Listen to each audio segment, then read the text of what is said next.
Assalamualaikum warahmatullahi wabarakatuh. Perkenalkan, saya Sulastri SE MSI, merupakan dosen prodi akuntansi Fakultas Ekonomi Universitas Sumatera Barat. Saat ini saya mengampu mata kuliah akuntansi keuangan lanjutan 2. Capaian pembelajaran untuk mata kuliah ini adalah mahasiswa diharapkan mampu membuat, menganalisis laporan keuangan terkait dengan kombinasi bisnis. Ada 7 pokok pembahasan yang akan dibahas dalam mata kuliah ini. Yang pertama yaitu akuntansi multinasional terkait dengan transaksi mata uang asing. Yang kedua, akuntansi multinasional terkait dengan penjabaran laporan entitas asing. Yang ketiga, pelaporan segmen dan interim. Yang keempat, mengenai persekutuan terkait dengan pembentukan, operasi, dan perubahan keanggotaan. Yang kelima, membahas mengenai persekutuan terkait dengan likuidasi. Yang keenam, membahas mengenai akuntansi untuk pelaporan cabang, dan yang ketujuh membahas mengenai otoritas jasa keuangan. Adapun referensi yang digunakan dalam mata kuliah ini adalah Richard Becker 2011 Advanced Financial Accounting edisi 9 dan standar akuntansi keuangan yang berlaku, serta referensi-referensi terkait dengan materi yang dapat dipertanggungjawabkan. Metode pembelajaran yang saya gunakan dalam mata kuliah ini yaitu ceramah, tanya jawab, dan pembahasan kasus. Ceramah saya lakukan yaitu untuk menjelaskan mengenai teori-teori yang ada dalam mata kuliah ini. Tanya jawab saya lakukan dengan 2 cara. Yang pertama yaitu saya lakukan sebelum materi saya sajikan, dan yang kedua yaitu setelah materi selesai dipaparkan.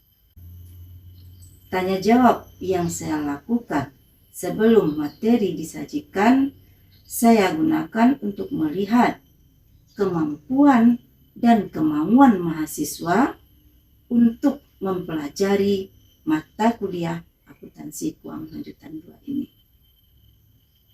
Dan tanya jawab yang saya lakukan setelah materi disajikan yaitu untuk melihat bagaimana kemampuan dan fokus mahasiswa selama menjalani proses pembelajaran. Yang ketiga yaitu pembahasan kasus. Pembahasan kasus ini biasanya saya berikan berupa latihan soal-soal terkait dengan materi. Ada 5 kategori penilaian yang saya lakukan dalam mata kuliah ini. Yang pertama, absensi yang saya beri nilai 10%. Yang kedua, tugas yang saya beri nilai 20%. Keaktifan 15%. UTS, ujian tengah semester, saya beri nilai 25%. Dan UAS, ujian akhir semester, saya beri nilai 30%. Berikut ini adalah cuplikan video pembelajaran akuntansi keuangan lanjutan 2 mengenai persekutuan terkait dengan likuidasi. Assalamualaikum warahmatullahi wabarakatuh. Waalaikumsalam warahmatullahi wabarakatuh. Selamat siang semuanya. Nah, sekarang kita kembali bertemu dalam pembelajaran akuntansi keuangan lanjutan 2. Kalau kemarin kita mempelajari mengenai apa? Ada yang masih ingat nggak? Tentang likuidasi. Nah, sekarang kita akan melanjutkan pembahasan mengenai persekutuan, yaitu tentang likuidasinya. Kemarin kita udah bahas sedikit ya mengenai likuidasi. Sekarang kita akan melihat bagaimana prosesnya atau bagaimana cara membagi nanti, adakah keuntungannya atau kerugian yang ditimbulkan dari likuidasi. Oke ya?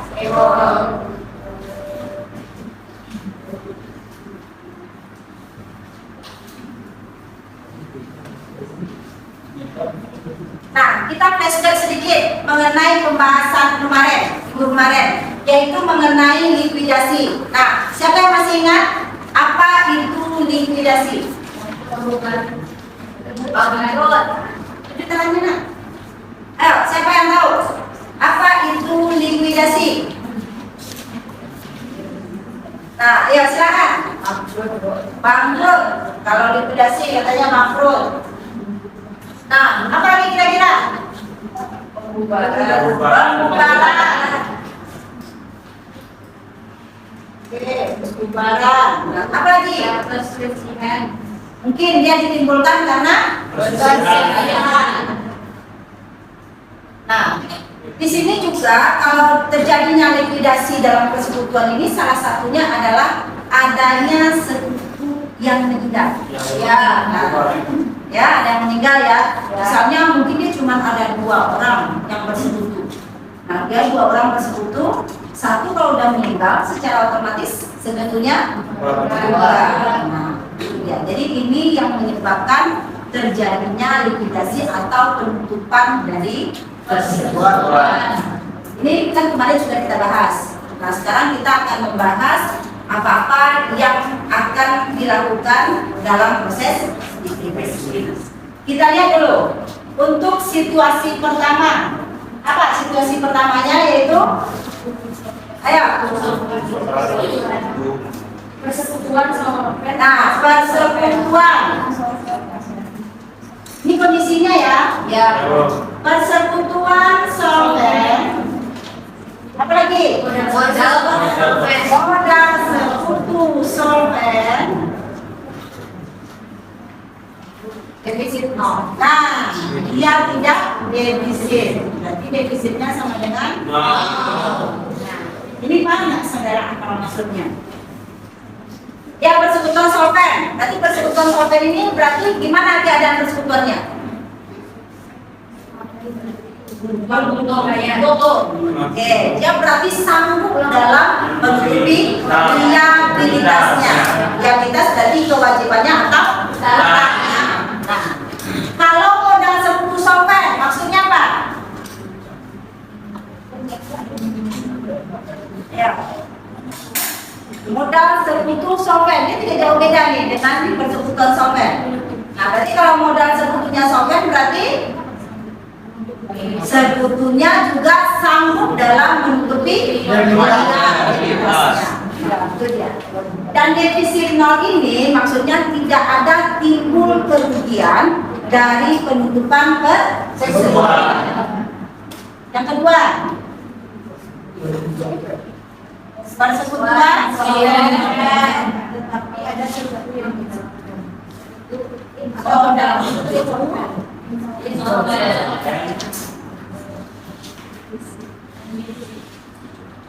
defisitnya defisit modal ya. Nah, di sini persekutuan solvent modal sekutu ada yang insolvent sehingga menimbulkan defisit terhadap modal sekutu.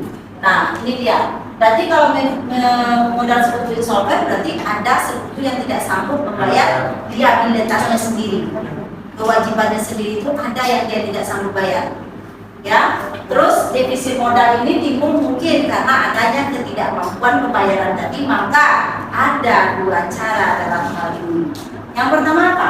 Defisit modal ditanggung oleh sekutu yang solvent. Yang pertama ditanggung oleh sekutu yang solvent. Ditanggung oleh sekutu yang solvent. Nah, yang kedua apa?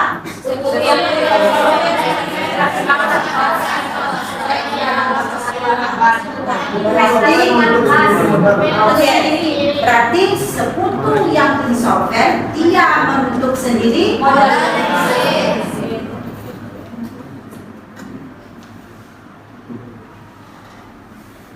Bukan yang insolvent yang defisit ya.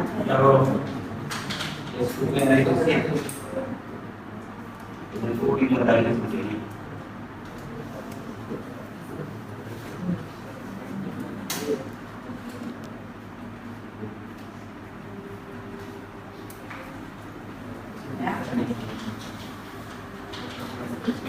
Oke, nah ada dua ini ya.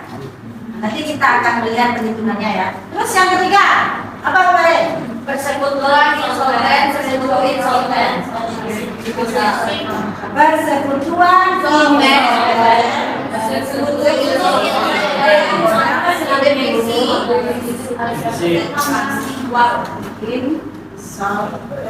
Oke, yang sekutu solven ya, insolven ya. Jadi sama-sama insolven ya.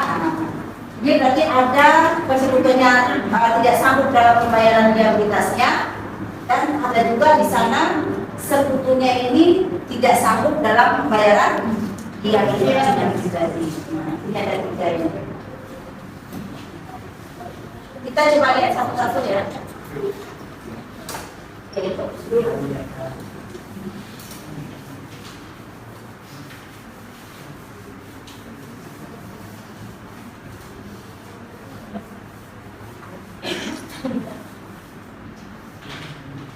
Pertama tadi adalah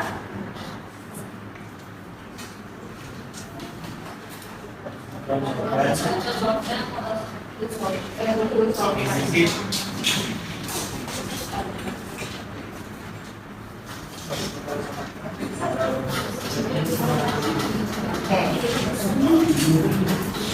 Kita coba satu contoh ya.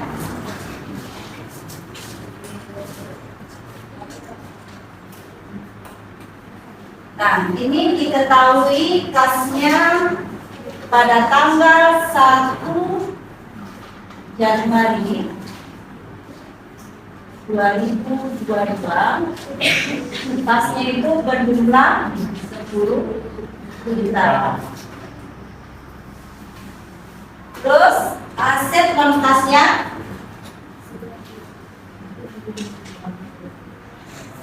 $90 juta.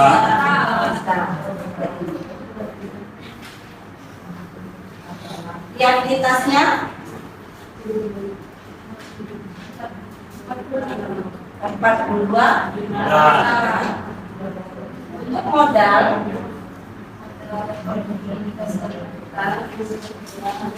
34 juta. Bayu 10 juta ya. Ya. 14.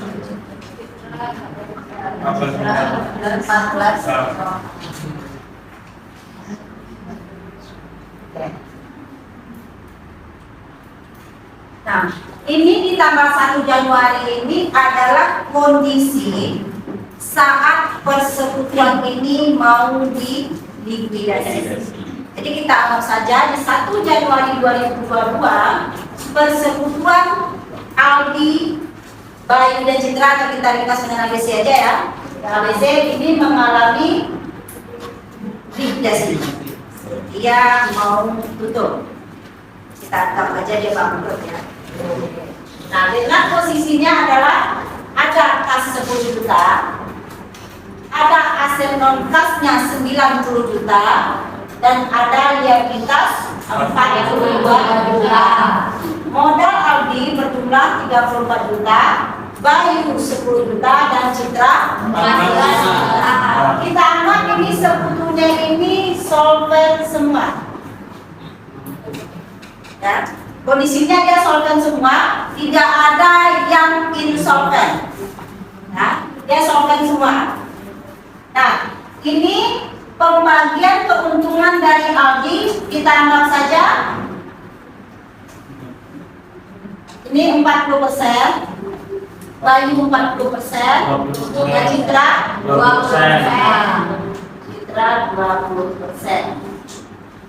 Sekarang untuk masalah aset non kas dalam persekutuan ini saat dilikuidasi atau kita mau melakukan tutup atas persekutuan, maka pasti yang akan pertama kali dibayar apa? Utangnya atau liabilitasnya yang akan dibayar. Caranya gimana? Kita lihat kasnya berapa? Kas liabilitas berapa? Bisa nggak dia bayar? Tidak. Secara kas dia tidak bisa bayar. Tapi ada nggak asetnya? Ada. Ada aset non kasnya sebesar 5 juta. enak kita bisa bayar, tapi kita harus jual dulu. Nah, dalam penjualan aset non-kas ini ada dua cara juga. Yang pertama yaitu secara langsung atau digabung semuanya. Kalau istilahnya kayak lelang ya. Nah, digabung semua, dijual secara bersama-sama, maka uangnya kita juga full dapatnya. Nah, ada juga tahapan yang kedua yaitu secara bertahap. Ya. Jadi misalnya aset non-kas ini ada beberapa item, bisa anggap saja misalnya 4 item ya. Mungkin satu item pertama kita jual dulu. Mungkin dia punya mesin, kita jual mesin dulu. Terus dia mungkin punya mobil, kita jual mobil dulu. Apa lagi? Nah, mungkin dia punya tanah, terus kita jual tanah dulu. Kalau seandainya secara langsung tanah, mobil, apa lagi? Misalnya dia punya bangunan, kita jual gabung semua. Kita hargai dengan satu harga. Itu dia akan langsung.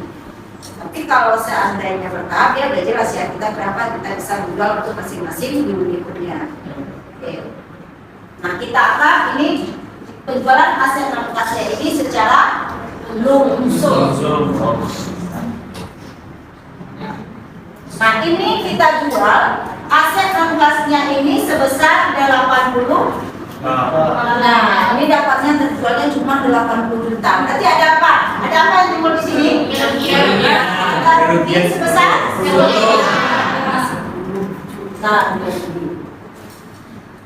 juta dia punya kerugian. Nah, kira-kira gimana? Siapa yang nanggung kerugian yang 10 juta? Gimana mau kita bagi gitu? Kan ada timbul 10 juta. Oke ya, nah, kita lihat di sini. Kas 10 juta saat terjual dengan aset non-kasnya 80 juta, berarti berapa jumlah kas? Kas berapa jumlahnya? 10 juta ditambah 80 juta. Berapa jumlahnya? 9 juta. Nah, 90 juta ini berarti bisa nggak dia membayar liabilitasnya? Bisa. Liabilitas berapa? 20 juta. Berapa sisa kasnya? 40.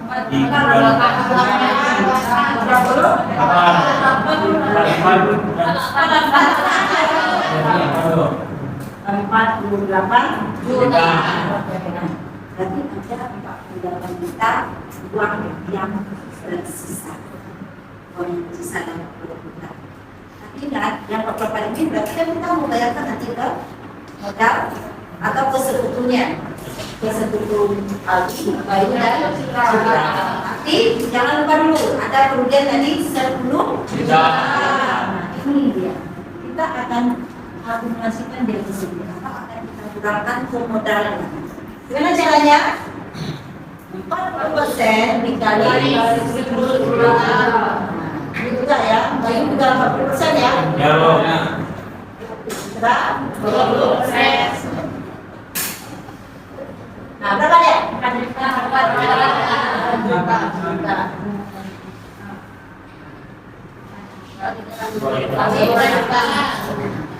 Nah, berarti untuk modal habis sekarang berapa? 30 juta dikurang 40 juta.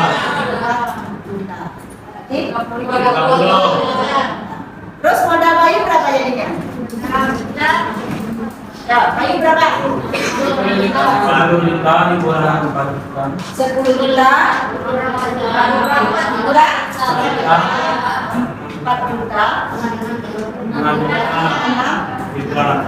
Citra berapa?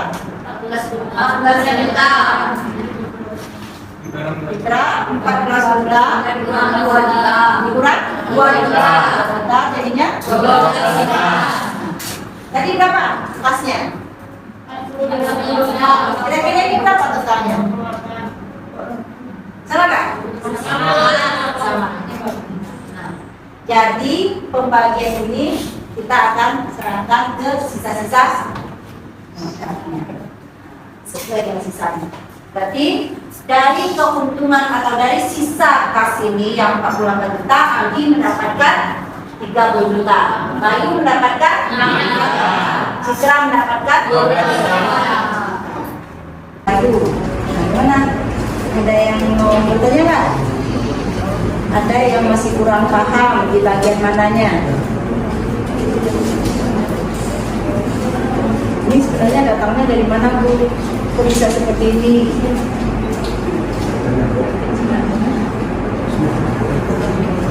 Ya, ada yang mau bertanya atau udah paham semua?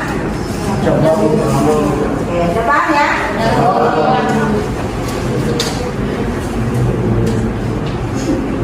Kalau seandainya untuk masuk yang kedua apa? Kedua apa tadi?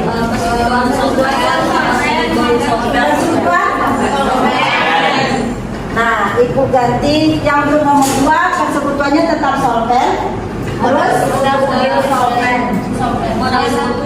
Tapi ada defisit modal ya? Ada. Oke. Kita masuk yang kedua. Tapi aset non kasnya ini ibu tukar menjadi penjualannya sebesar 35 juta. Nah, siapa yang mau bikin? Silakan. Ini tadi 20 juta penjualan. Sekarang ibu ganti penjualan aset non kasnya menjadi 35 juta untuk ilustrasi yang kedua. Nah, gimana hasilnya? Siapa yang mau bikin? Ya, silakan. Siapa yang mau coba ke depan? Kita ganti dia menjadi penjualan aset kasnya yaitu 35 juta. Berarti berapa kasnya sekarang? Kas awal tadi berapa? 10 juta. Tambah? 35 juta. Berapa kasnya? 45 juta. Dia masih bisa sanggup bayar nggak? Kewajiban berapa? Kewajiban 42 juta. Masih sanggup ya? Berarti kebutuhannya masih sampai. Nah, kita lihat. Kan sekarang kondisi kedua ada sebetulnya yang insolvent. Makanya ibu mau lihat saudara yang kita nggak coba begini.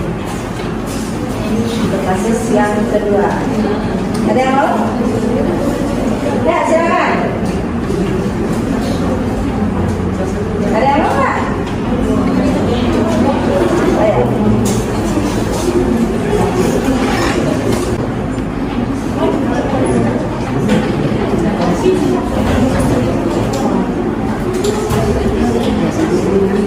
Oke ya. Kita lihat ini.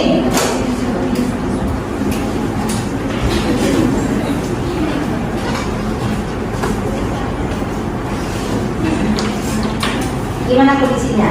Ada satu yang defisit modalnya.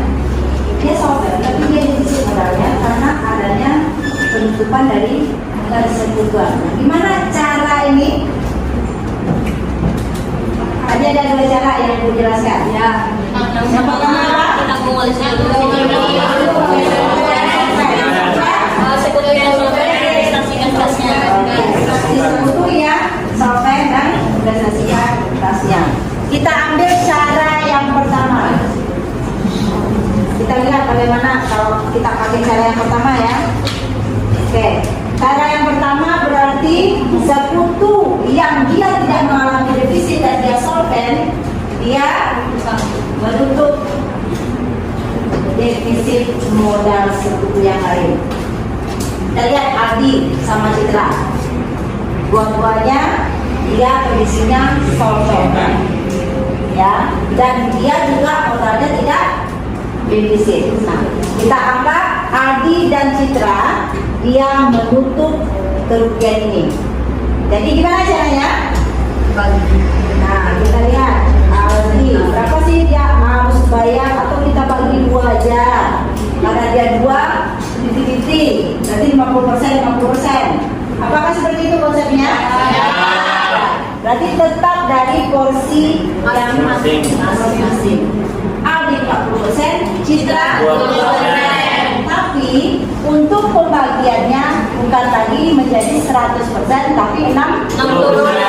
Karena dia cuma 2 orang ya. Oke. Berarti kita lihat ini. Aldi 40%, berarti 40/60 dari berapa kerugiannya? 12 juta. Citra dia ada berapa? 20%. kali 12 juta. Nah, berapa dia? 8 juta. Aldi berapa? 8 juta. Aldi 8 juta. Nah, ini 12 ya, karena dia ditutupi ya.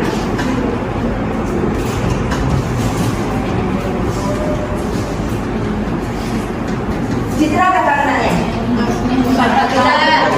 4 juta. Nah, ini berarti modal Aldi berubah menjadi 4 juta. berapa? 4 juta. 4 juta.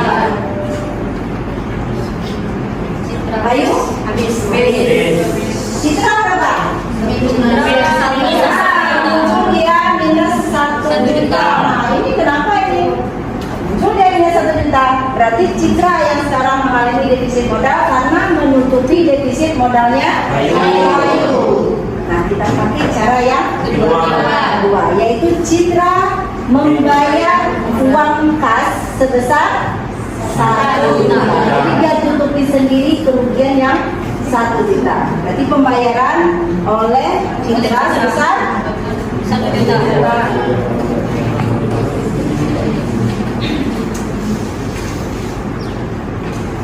Nah, kemana pengaruhnya? Ayo, Citra bayar nih. Apa yang tambah? Ini kita turunkan dulu ya. Berarti nambah kas 1 Juta. Jadi total kas berapa?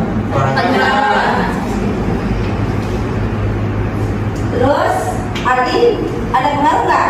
Nah, Bayu juga ada. Citra berapa? 1 juta. Nah, jadinya Habis. oh, ya, habis. Nah, ada sisa uang kas berarti sebesar 4 juta. 4 juta. Dan ini akan dibayarkan ke Aldi. bagian penghitam penuh diterima oleh Aldi. Nah, ada yang ragu nggak? Ya. Ibu, kenapa Citra tidak ditolong oleh Aldi? Kan Aldi menyusahkan. Ya, kenapa Citra tidak? Nah, kita kan itu boleh terjadi, tapi kan ibu mau kasih contohnya dengan 2 kondisi tadi, ya, dengan 2 kondisi tadi. Karena kenapa? Karena Citra juga secara keadaan dia solvent atau mampu membayar liabilitasnya. Dia masih punya kekayaan pribadi, itu maksudnya, ya. Jadi dia mungkin punya inisiatif untuk melakukan pembayaran terhadap kekurangan modalnya. Boleh, kalau Aldi memang bersedia juga boleh, tidak masalah. Boleh. Tapi kita kan tadi ada 2 kondisi, makanya aku ngasih contoh untuk kedua kondisi dalam satu kasus. Itu dia. Yang lain masih ada nggak? Ya, ada? Ada yang mau ditanyakan nggak? Ada yang mau ditanyakan? Atau enggak ibu nih yang mau bertanya nih? Ibu yang mau bertanya. Kita flashback dari pembelajaran tadi. Karena kalau ada yang mau bertanya, otomatis ibu enggak bertanya itu paham ya? Oke. Yang sekutu solvent apa maksudnya? Ya, saudara. Dia masih memiliki kas atau modal tidak rugi. Berarti dia mampu membayar ya tidaknya ada kekayaan pribadinya. Oke. Kalau persekutuan yang insolven, ya, lanjut.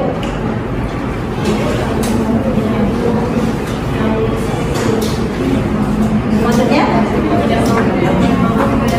Oke, berarti persekutuan yang tidak mampu membayar.